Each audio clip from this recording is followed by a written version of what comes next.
Okay, I'm ready. Okay, so I'm just going to show the entire sequence and then we'll break it down as steps go on.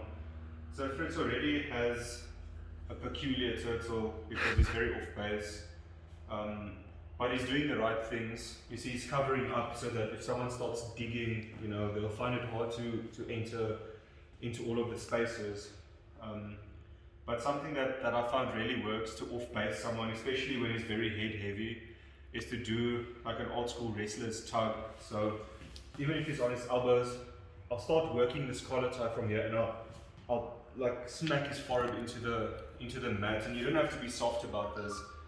You can go hard. So even if he turtles normally, like get that, like, and his head's a bit up.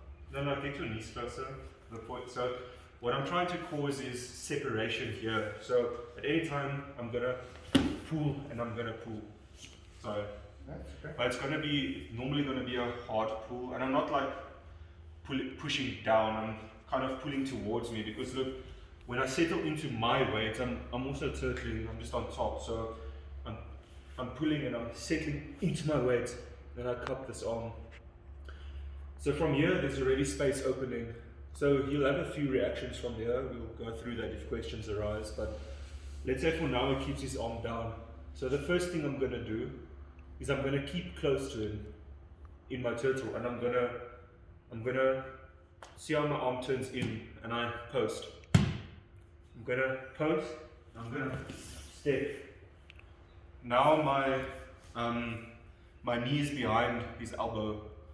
I've got a hand that reaches around, I've got his waist, and I can start putting this part of my hand onto his thigh.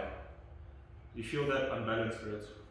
So this is a good place for me to start attacking. I wouldn't just go for moves without doing this personally, because this is a good establishing position. So from here, like react, but like, you know, like slowly, you know. So he's going to react. He might want to stand. See, I can trace him the whole time. If he lifts his arms, I can, for example, shoot underneath, look up a dance choke. Now it goes.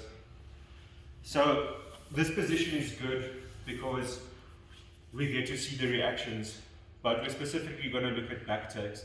So just take a note of how my base is positioned. It's more over here. So even though I'm putting weight on him, I'm kind of pulling him onto my hip, onto my left hip. So the next step, that's also a thing that guys do, you know, just for consequence. If he gives me his arm, I can get control of him. So it's all about reactions. But my next step is to put this knee next to his knee. I still keep this hand against his thigh. Now I'm behind. See how my knee is next to his knee? It's not in front of his knee. Now I can post and I can open his hip. And what I'm going to do is I'm going to pull him onto me, right? But the movement is that I'm sitting through. You guys remember this movement? So my butt goes to where my knee was. Boom. Now he's on my thigh. But look, he's not crushing my thigh. I can move this leg.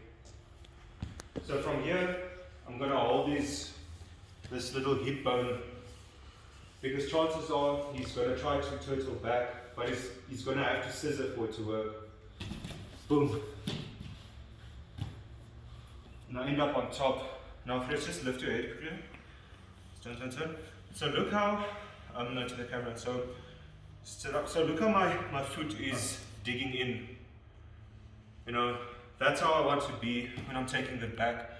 So from here, there's a couple of things I can do, but the simplest one is to grab one of his arms and I'm going to open his leg. And I can take the back from there. Okay, let's break it down into steps. Thanks, Javier.